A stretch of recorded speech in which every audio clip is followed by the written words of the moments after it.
আল্লাহ পাক রব্বুল আলামিন পবিত্র কালামে পাকের মধ্যে ডাক দিয়ে বলে, এই জগৎবাসী শুনে নাও, আমি আল্লাহ রাব্বুল আলামিন মানব জাতি এবং জিন জাতিকে সৃষ্টি করেছি শুধুমাত্র আমি আল্লাহর ইবাদত করার জন্য। বলি সুবহানাল্লাহ।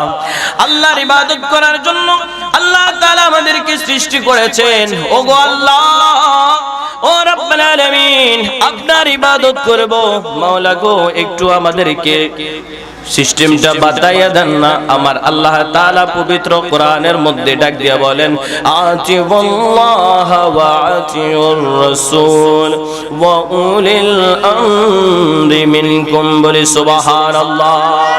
আমার আল্লাহ রাব্বুল আলামিন আবার আমাদেরকে রাস্তা বাতিয়ে দিচ্ছে, আমার বান্দারে আমি আল্লাহর ইবাদত করবে, আমি আল্লাহর কাছে যদি আসতে চাও তোমরা আমার রাসূল, আমি আল্লাহর অনুসরণ করো, আমার রাসূলের অনুসরণ করো, এবং তোমাদের মধ্যে যারা সঠিক গাইডলাইন দেয়, তোমাদের মধ্যে যারা সঠিক বিচারক রয়েছে তাদের পদাঙ্ক অনুসরণ করার মাধ্যমে আমি আল্লাহকে পেয়ে যাবে। বলি সুবহানাল্লাহ।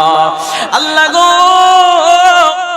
ও রব্বুল আলামিন, আপনাকে দেখতে পাই না, আপনাকে শুনতে পাই না, মাওলা আপনার কিভাবে অনুকরণ করব? আমার আল্লাহ বলেন, আমি আল্লাহ আমার রাসূলের মাধ্যমে দুনিয়ার মধ্যে পবিত্র কোরআনে পাক দিয়েছি। ওই কোরআনে পাকের অনুসরণ যদি করো, কোরআনে পাক থেকে যদি তিলাওয়াত করে সেটা অনুযায়ী নিজের জীবন গঠন করো, ওটাই আমি আল্লাহর দেখানো পথ এবং মত হয়ে যাবে। বলি সুবহানাল্লাহ। ওগো আল্লাহ, ও রব্বুল আলামিন, পবিত্র কোরআনকে প্রশ্ন করি, কোরআন দে, তোর অনুসরণ করতে চাই, কিভাবে করব? আমার আল্লাহকে তো পাইতে চাই। কোরআন এবারে ডাক দিয়া বলে, কুল ইন কুনতুম তুহিব্বুনাল্লাহ ফাত্তাবিউনি ইউহিব্বুকুমুল্লাহ ওয়া ইয়াগফির লাকুম যুনুবাকুম ওয়াল্লাহু গফুরুর রহিম। বলি সুবহানাল্লাহ। এবার কোরআন ডাক দিচ্ছে, হে জগতের মানুষেরা রে, আল্লাহকে খুশি করতে চাও, আল্লাহকে কি তুমি পাইতে চাও? হ্যাঁ, কোরআন পাইতে চাই। এবার কোরআন বলে, জগতের মানুষেরা রে, যদি আল্লাহকে পাইতে চাও আমার রাসূলের অনুসরণ করো, আমার রাসূলের দেখানো পথ এবং মত, যেইভাবে আমার রাসূল নিজের জিন্দেগি কাটিয়েছে, 63 বছর তোমাদেরকে দেখিয়ে দিয়েছে, তোমরা সেই পথ এবং মতে যদি নিজের জীবনকে পরিচালনা করতে পারো, হে আমার আল্লাহর বান্দারে, যদি ওই পথ এবং মতকে অনুসরণ করে তোমার জীবন গঠন করে নিতে পারো, আমার আল্লাহ তোমার উপর খুশি হয়ে যাবে। খুশি হবে শুধু তাই না, তোমার জীবনের গুনাহগুলো maaf করে তোমাকে জান্নাতের বাসিন্দা বানিয়ে দিবে। বলি সুবহানাল্লাহ। আর জোরে বলি সুবহানাল্লাহ। রাসূল পাক সাল্লাল্লাহু আলাইহি ওয়াসাল্লামের অনুসরণ করার মাধ্যমে আল্লাহকে পাওয়া যাবে। আল্লাহকে পাইতে হলে অবশ্যই নবীজির অনুসরণ করতে হবে।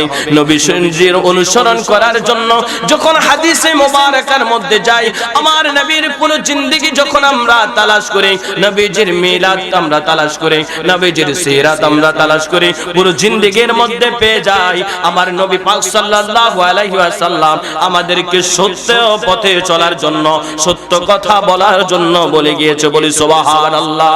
নবীজি বলে দিয়েছে, হে আমার উম্মতেরা রে, ও উম্মতেরা শুনে নাও, হে আমার উম্মতেরা জেনে নাও, তোমাদের মধ্যে 4টা খাসিলত কখনো রাখবে না। ওই 4টা খাসিলত যার মধ্যে পাওয়া যায়, ওই ব্যক্তিটা দুনিয়ার মধ্যে জাহান্নামী হয়ে কবরের মধ্যে যাবে। সুতরাং এই খাসিলতগুলো দূর করে তোমরা কবরে আসিও। ইয়া রাসূলুল্লাহ, ইয়া হাবিবাল্লাহ, ও মায়ের নবী গো, এই 4টা খাসিলত কি? আমার নবী বলেন, যারা মুনাফিকি করে, যাদের অন্তরের মধ্যে নেফাকি রয়েছে, ওই ব্যক্তিগুলো থেকে তোমরা দূরে থাকবে। ওই খাসিলতগুলো তোমাদের মধ্যে আনবে না। 1 নম্বরে কখনো মিথ্যা কথা বলবে না, মিথ্যার আশ্রয় নেবে না, অন্যের ব্যাপারে মিথ্যা কোনো তহমত দিবে না। হে আমার উম্মতেরা, যদি তোমরা সত্যের উপর অটল থাকতে পারো, সত্যের উপর যদি জীবন পরিচালনা করতে পারো, মিথ্যাকে যদি দূর করতে পারো, আমি নবীর সাথে তোমরা জান্নাতে থাকবে। বলি সুবহানাল্লাহ। ইয়া রাসূলুল্লাহ, 2 নম্বরে কি? আমার নবী বলে, তোমরা কখনো যদি কারো সাথে ওয়াদা দিয়ে থাকো, এই ওয়াদা কখনো খেলাফ করবে না। তোমার ওয়াদা যদি তুমি খেলাফ করো তাহলে তুমি মুনাফিকের অন্তর্ভুক্ত হয়ে যাবে। আর যেই ব্যক্তি মুনাফিকের অন্তর্ভুক্ত হয়ে যায় ওই ব্যক্তিটা জাহান্নামের সর্বনিচে চলে যাবে। সুতরাং তুমি যদি কাউকে কোনো কাজের জন্য ওয়াদা দাও, কোনো কর্মের জন্য, কোনো কিছুর জন্য ওয়াদা দাও, জীবনটাকে বাজি রেখে ওই ওয়াদা তুমি পূরণ করে নেবে। এটাই হলো আমি নবীর সুন্নাহ, বলি সুবহানাল্লাহ। এরপরে আমার নবী বলেন, তুমি যদি কারো কোনো আমানত তোমার কাছে এনে রাখা হয়, তোমার ওই আমানতটা কখনো তুমি খেয়ানত করবে না। আমানতের যেই ব্যক্তি খেয়ানত করেন, তোমার কাছে কেউ বিশ্বস্ত করে কোনো কিছু রাখলো, তোমার কাছে কোনো মেয়েকে যদি কোনো বাবা বিবাহ দিল, আমানত যে যতগুলো আমানত তোমার মধ্যে দেওয়া হলো, এই আমানতের যদি খেয়ানত করো তাহলে আমি নবীর শাফাআতের আশা করতে পারবে না। সুতরাং আমি নবীকে যদি পাইতে চাও আমানতের কখনো খেয়ানত করবে না, বলি সুবহানাল্লাহ। 4 নম্বরে আমার নবী বলেন, হে আমার উম্মতিরা রে, ও আমার উম্মতিরা শুনে নাও, যদি তুমি আমি নবীকে পাইতে চাও তোমরা কখনো কথায় কথায় গালাগালি করবে না। তোমরা একজন আরেকজনের সাথে কথা বলার সময় মুখের ভাষা খারাপ করবে না, অন্যকে নিয়ে সমালোচনা করবে না, কারো গীবত করবে না, পরনিন্দা করবে না, অন্যায় কাজ থেকে নিজেকে বিরত রাখো, সঠিক পথে চলো, হালাল পথে চলো।